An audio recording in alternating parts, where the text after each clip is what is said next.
और हाँ, एक इम्पॉर्टेंट चीज़ है, वो ध्यान से सुनना बहुत ज़्यादा इम्पॉर्टेंट है आपके लिए, ठीक है? आप ये गलती मत करना बिल्कुल भी। मैंने भी नहीं की, आप भी मत करना।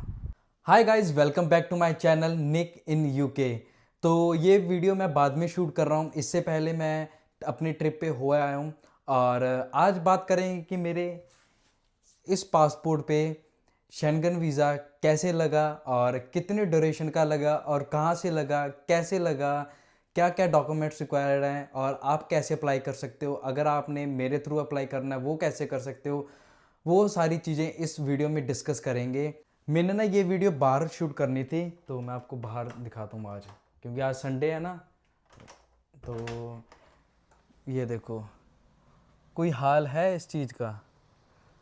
सुबह से बारिश हो रही है, सुबह से लगातार बारिश हो रही है। मेरे को ये था बीच में रुक जा रही थी, अभी भी रुक गई थी, फिर शुरू हो गई है। ये देखो मौसम बाहर जाने लायक है। तो आज ये वीडियो अंदर ही शूट करेंगे, ठीक है? मैं देखता हूँ यहीं किचन में ही बैठूंगा, क्योंकि ऊपर लाइट अच्छी नहीं आ रही थी। तो यहीं यहाँ पे चेयर पे बैठते हैं और यहीं पे सारी चीज़ें डिस्कस करते हैं कि कैसे क्या हो सकता है।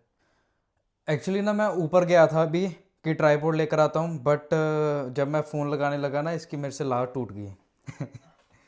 इसकी यहाँ से लार टूट गई एक। मेरे को यह था कि कंफर्टेबल होकर बनाऊँगा, बट मेरे से ये सत्यानाश हो गया इसका। चलो कोई नहीं, यहाँ बैठते हैं चेयर पे और हाथ से ऐसे ही शूट करते हैं। चलो कोई नहीं, करते हैं वीडियो को शुरू, ठीक है?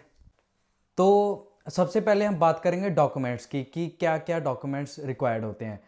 इंटरनेशनल स्टूडेंट्स क्या बताऊंगा, जो पीएसडब्ल्यू पे हैं या स्पॉन्सरशिप वीज़ा पे हैं, मेरे को उनका कोई नॉलेज नहीं है कि क्या क्या डॉक्यूमेंट्स लगेंगे। मैं सिर्फ इंटरनेशनल स्टूडेंट्स की बात कर सकता हूँ यहाँ पे। सबसे पहले आपका लगेगा ई वीज़ा और शेयर कोड, ठीक है?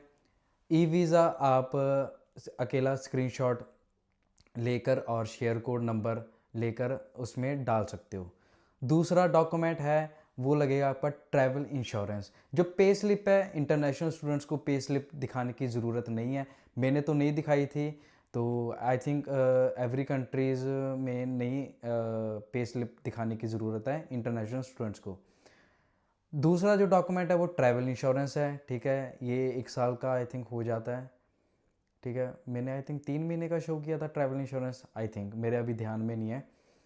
और उसके बाद होटल बुकिंग, जो ये चीज़ें ये मस्ट है होटल बुकिंग, क्योंकि ये आपको वीज़ा से पहले ही सब चीज़ें प्रोवाइड करनी है, वीज़ा के बाद में आप नहीं प्रोवाइड कर सकते, ठीक है? तीसरा डॉक्यूमेंट हो गया होटल बुकिंग।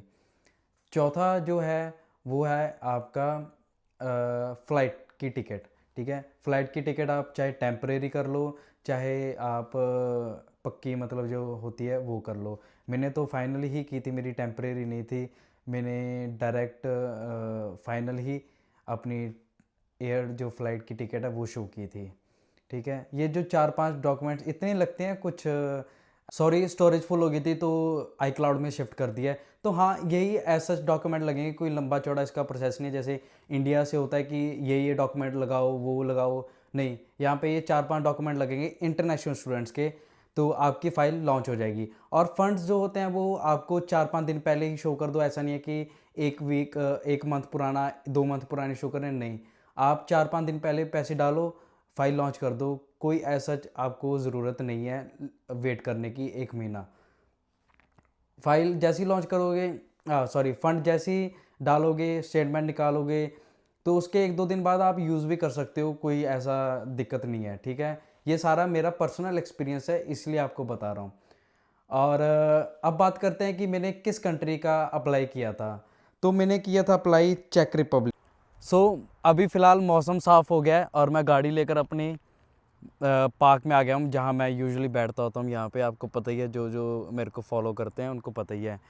तो अभी बात करते हैं कि मैंने किस कंट्री का वीज़ा अप्लाई किया था। तो मैंने अप्लाई किया था चेक रिपब्लिक का, तो आपको मैं दिखा देता हूँ, ठीक है? तो मैंने किया था अप्लाई चेक रिपब्लिक का, ठीक है? और ये मैंने किया था आज से आई थिंक 1.5 महीने पहले अप्लाई किया था। तो मैं गया था लंदन वीएफएस ग्लोबल में। तो यहाँ पे आई थिंक 2 जगह है वीएफएस में भी, मेरे को जितना पता है कि मैनचेस्टर में है एक और एक लंदन में है। तो मैं गया था लंदन वाले में, क्योंकि वो मेरे को ज़्यादा नज़दीक पड़ता था। तो लंदन वीएफएस में मैं गया था, तो वहाँ पे आपको ना हार्ड कॉपीज़ साथ लेकर जानी पड़ती हैं, जैसे जो जो ट्रैवल इंश्योरेंस है, होटल बुकिंग है, एयरलाइन है, ई वीज़ा है, शेयर कोड है, ठीक है। जितने भी डॉक्यूमेंट्स आपने शो किए हैं वो सारे आपको हार्ड कॉपीज़ लेके प्रिंट आउट करके लेके जानी पड़ते हैं। और आपको साथ में एक पासपोर्ट जो ज़रूरी है बहुत, उसी पे स्टिकर वीज़ा लग कर आएगा ना। तो ये सारे डॉक्यूमेंट्स आपको हार्ड कॉपी लेकर और वीएफएस में जाना है और डायरेक्ट वहाँ पे जाकर सबमिट कर देने हैं। और वीएफएस में अलग से फ़ीस लगती है, वो लगती है मैंने पे की थी £100 समथिंग पे की थी, अभी मेरे एग्जैक्ट याद नहीं है। तो मैंने £100 समथिंग पे की थी, उसी में इंक्लूड था डिलीवरी का, क्योंकि यहाँ से लंदन ऑलमोस्ट 4 घंटे ट्रैवल पड़ता है। तो जितने मैं पैसे वहाँ पे करूँगा उससे ज़्यादा तो मैं ट्रैवल में ही खर्च कर दूँगा, और जो मेरी शिफ्ट जाएगी वो अलग है। तो मैंने उनको एक्स्ट्रा पे कर दिए थे और मैंने कहा था कि डिलीवरी कर दो। तो आप भी, मैंने तो यही कहता हूँ कि डिलीवरी ही ले लेना, क्योंकि अगर आप लंदन नहीं रहते, ठीक है। तो मेरा जो चेक रिपब्लिक का वीज़ा है वो विद इन अ वीक मेरा आ गया था घर पे। तो मैं बहुत ज़्यादा खुश था, क्योंकि पता क्या है कि अगर इंडिया पाकिस्तान कहीं से भी अप्लाई करोगे फ़र्स्ट टाइम तो थोड़ा टफ़ होता है, क्योंकि उनको सारे डॉक्यूमेंट्स आपको बताने होते हैं, क्या क्या अप्लाई करना है, क्या क्या नहीं। और रीज़न, एक स्ट्रॉन्ग रीज़न दिखाना होता है कि आप वापस आओगे, ठीक है। अगर आप यही कई बाहर कंट्री से अप्लाई करते हो, यूके, ऑस्ट्रेलिया, कनाडा, कहीं से भी अप्लाई करते हो, तो वहाँ से इजी होता है, क्योंकि वहाँ पे हमारे पास स्ट्रॉन्ग रीज़न होता है कि हम वापस ज़रूर आएंगे। तो मेरे पास था कि मैं स्टूडेंट हूँ और मैं वापस आऊँगा, स्टडी कंप्लीट करूँगा। और बढ़िया, मैं चेक रिपब्लिक गया था, और चेक रिपब्लिक से मैं डायरेक्ट गया था जो पूरी दुनिया की फेवरेट कंट्री है, स्विट्ज़रलैंड, ठीक है। जहाँ लोग ड्रीम होता है कि यार इस कंट्री में विज़िट करना है। बहुत सुंदर कंट्री थी। मैं 5 दिन इंटरलाकन में घूमा हूँ, रहा हूँ, ठीक है। सब चीज़ें की हैं, उसके मैंने अलग सेपरेट व्लॉग्स बनाए हैं। तो चैनल को कर लेना सब्सक्राइब, क्योंकि इसके बाद जो वीडियोस आने वाली हैं वो बढ़िया आने वाली हैं, क्योंकि मैंने एक्टिविटीज़ की थी, इंटरलाकन घूमा था, ठीक है। और 2 सिटीज़ थी इंटरलाकन के अंदर, वो एक्सप्लोर किया था, ठीक है। तो चेक रिपब्लिक से जैसे मैं स्विट्ज़रलैंड, मेरी कनेक्टिंग फ़्लाइट थी, तो जैसे मैं चेक रिपब्लिक गया तो मेरी इमिग्रेशन हुई है, मेरी स्टैंप भी लगी है चेक रिपब्लिक की एंट्री की। फिर वहाँ से मैं डायरेक्ट स्विट्ज़रलैंड चला गया था, और मेरे को ज़्यादा कुछ भी नहीं पूछा चेक रिपब्लिक के इमिग्रेशन पे। बस उन्होंने मेरा पासपोर्ट स्कैन किया, स्टैंप लगाई और कहते जाओ। क्योंकि मेरा ना 1 घंटा रह गया था टाइम नेक्स्ट फ़्लाइट का, तो उन्होंने मेरे को जो बिज़नेस क्लास होती है ना, जैसे जो प्रायोरिटी की होती है, जो सबसे इम्पोर्टेंट, उसमें एंटर कर दिया था। और जैसे मैं पुलिस इमिग्रेशन ऑफिसर के पास गया ना, वो मेरा पासपोर्ट देख के कहता तुम कैसे यहाँ पे। तो मैंने उसको बताया कि मेरी 1 घंटे के बाद फ़्लाइट है, तो मेरे को जल्दी जाना है, मेरी स्विट्ज़रलैंड की फ़्लाइट है। तो मैंने उसको ये बोला, तो उसने मेरा प्रायोरिटी में स्टैंप लगा के और उसने मेरे को आउट कर दिया वहाँ से, और मैं वहाँ से डायरेक्ट स्विट्ज़रलैंड की फ़्लाइट लेके स्विट्ज़रलैंड आ गया। भाई बहुत अच्छा लगा स्विट्ज़रलैंड घूम के। तो हाँ, ये मेरा सफ़र रहा है। तो अब बात करते हैं जो इंटरनेशनल स्टूडेंट्स होगा उसकी क्वेरी होगी कि जैसे हम इमिग्रेशन क्रॉस करेंगे, चाहे शेंगन की, चाहे यूके की, जब एंट्री लेंगे तो हमारे से पूछेंगे क्या नहीं। पहले ना मेरे बालों को इग्नोर करना, क्योंकि हवा चल रही है तो कुछ भी कैसा भी हो सकता है। तो अगर मैं अपना पर्सनल एक्सपीरियंस बताऊं तो मेरे को किसी भी इमिग्रेशन पे कुछ भी नहीं पूछा, एक सिंगल क्वेश्चन तक नहीं पूछा।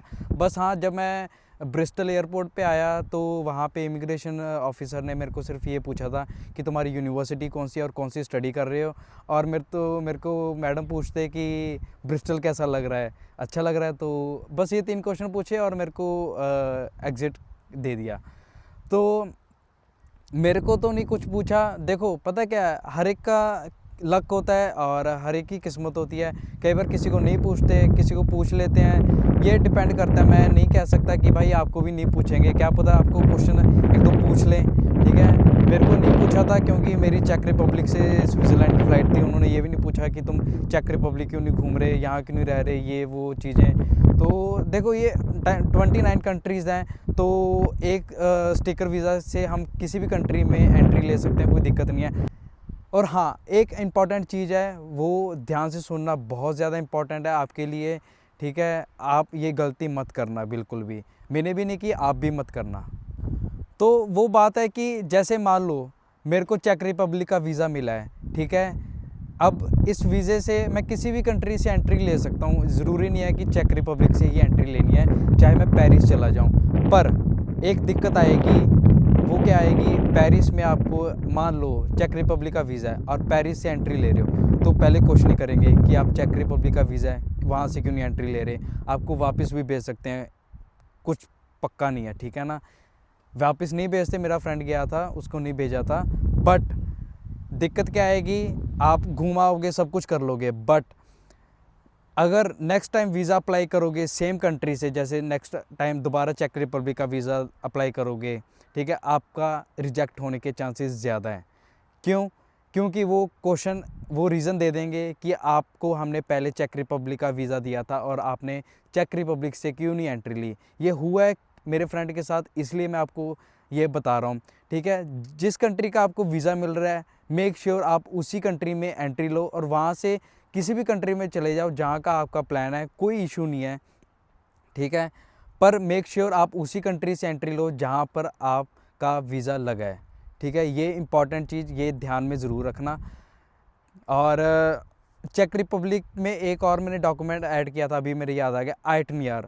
मतलब कि मैंने अपना 5 दिन का सारा प्लान उनको बताया था कि मैं इस डेट से इस डेट तक क्या क्या घूमूंगा, क्या क्या जाऊंगा। तो ये भी एक डॉक्यूमेंट ऐड ज़रूर करना अपनी लिस्ट में। लास्ट एक और चीज़ बताता हूँ, अगर आपने किसी ने भी शेंगन वीज़ा अप्लाई करवाना है, ठीक है, आप मेरे को डीएम कर सकते हो इंस्टाग्राम पे, यहाँ पे भी शो हो रहा होगा, डिस्क्रिप्शन में भी लिंक मिल जाएगा, ठीक है। आप मेरे को डीएम कर सकते हो, वेरी जेन्युइन प्राइस में आपका वीज़ा अप्लाई हो जाएगा, कोई इशू नहीं आएगा, ठीक है।